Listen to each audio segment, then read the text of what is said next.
To dig deeper into today's topic, we'll be talking to our guest, Sally Hubbard. Sally Hubbard is an antitrust expert who specializes in tech platforms, competition, and privacy. She is the Director of Enforcement Strategy at the Open Markets Institute and the author of Monopolies Suck. Sally, can you tell us why these billionaires and CEOs appearing before Congress and being grilled about their business practices by all these lawmakers? What's going on? What's going on is that the big tech platforms are finally being held accountable for illegal practices they've been engaging in for many years now, violating the antitrust laws, which are designed to make sure that we have open and competitive markets. And what they've been doing is, buying up any competitor that comes along or crushing them in other ways, often in ways that are illegal under our antitrust laws, which have not been enforced robustly against any corporations, but particularly against big tech. So finally, we have members of Congress who are representing the people and wanting to get to the bottom of this illegal conduct and try to make sure that we can have open and competitive markets and an online world and ecosystem that is, deconcentrated and diverse. So I'm very optimistic and excited that we finally have Congress taking a deep look and really probing these companies to find out how we can move forward and make the internet a place where it's not winners take all, but where diverse entrepreneurs can thrive and diverse content can reach people.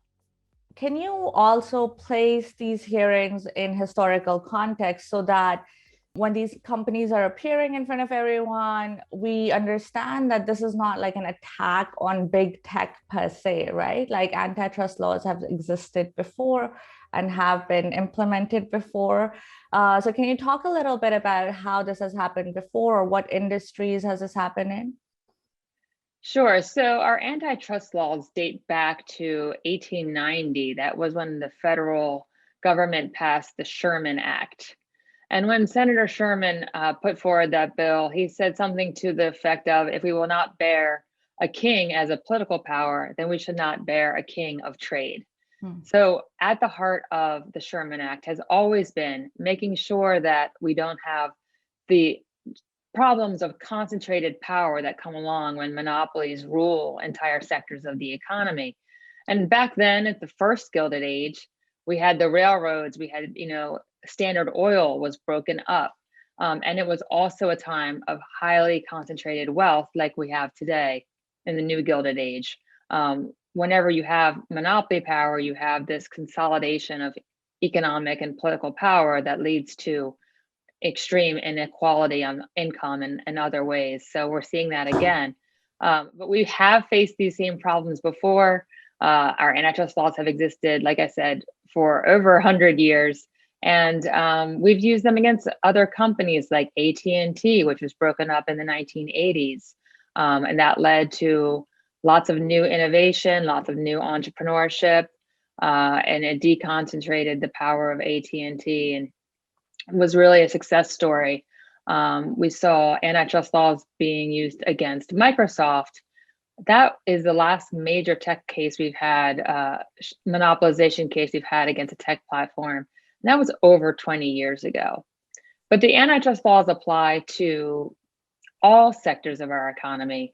And unfortunately, they've been very weakly applied over the last 30 or 40 years, which has led to monopolies ruling every part of our economy, whether it's healthcare or agriculture, nearly every consumer product. We're in a situation where we don't have competitive economy. And as a result of that, we're seeing lots of negative consequences and harms. So it's important that we do revive the antitrust laws, go back to the roots of making sure that we have open and competitive markets.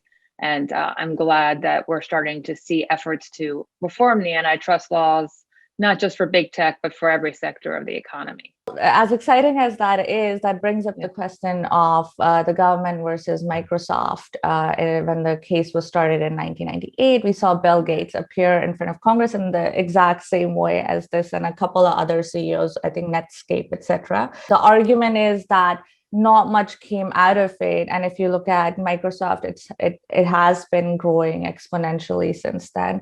So what do you think is going to come out of these hearings? So before I talk about Microsoft, let me give a quick Antitrust 101 of the different laws that we have in a very basic way. So we have the Sherman Act that I mentioned.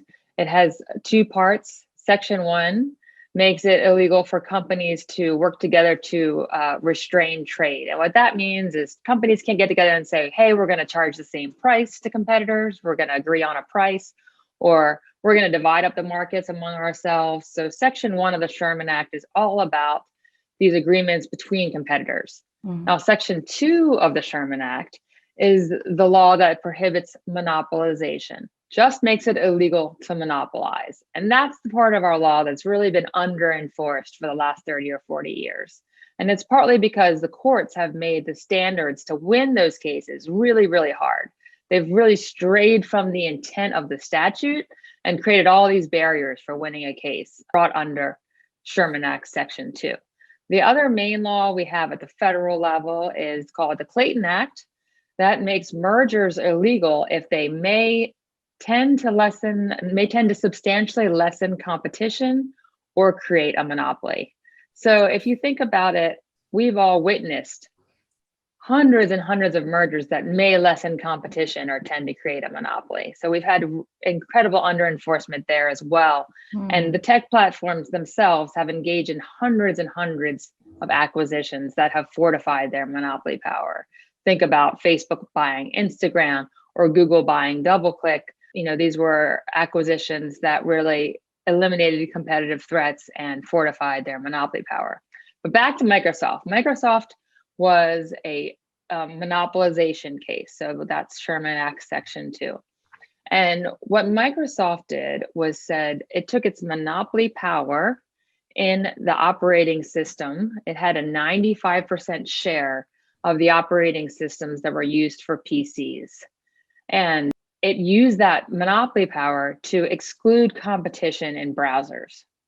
So there was a Netscape Navigator was a browser that was trying to compete against Microsoft, but it couldn't compete because Microsoft was using its muscle to kick them out of the competition altogether. It was telling computer makers, if you want to get our operating system, which by the way, you need if you want to sell your computers, then you are going to have to install our browser and not Netscape's browser. So they use lots of different other tools to make sure that Netscape wasn't even in the competition. They weren't competing based on we have the better browser. They were using their might to, get rid of that competition altogether. And the interesting thing is if we didn't bring that case, if the US and Europe didn't bring that case against Microsoft, what would have stopped Microsoft from also monopolizing the search engine market, right? It would have just said, okay, we've made everyone take our browser. Now we're going to make everyone take our search engine. Google wouldn't even exist today. Very likely Google would not exist today if that antitrust case hadn't been brought. So what these cases do is they allow innovation and entrepreneurship to thrive. Unfortunately, what happened after we let Google come to the market, the antitrust laws weren't enforced for decades in the tech sector. And we saw that Google now did exactly the same thing that Microsoft did with the Android operating system.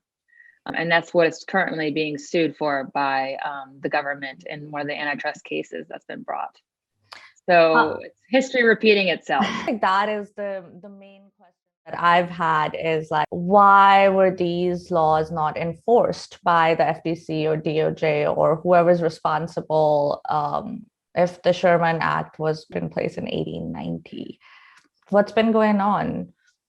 It was really this sea change that happened in the early 1980s when Ronald Reagan was president, and a new ideology that's called the Chicago School of Economics really took over antitrust law and convinced the courts and judges that the purpose of antitrust law is making sure that corporations can be really efficient.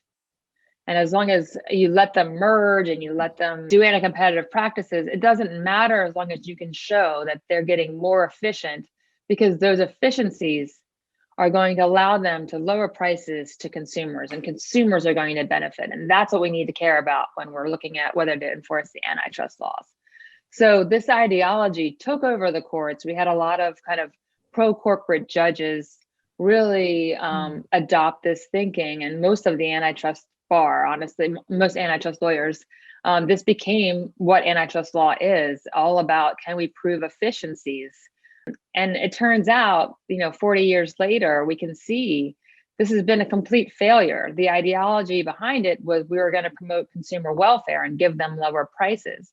But we don't have lower prices across all of the economy. We actually have much higher prices. And we have other negative effects like lower wages, wage stagnation, because we don't have a lot of companies competing for our labor. Lots of other harms, like the democracy harms of having a few companies control speech. A lot of harms have come from just saying all we care about is corporate efficiency. And that really has gotten away from the purpose of the antitrust laws, which is promoting competition and just maximizing for efficiency, is not protecting the competitive process. Great. Thank you so much for joining us, Sally.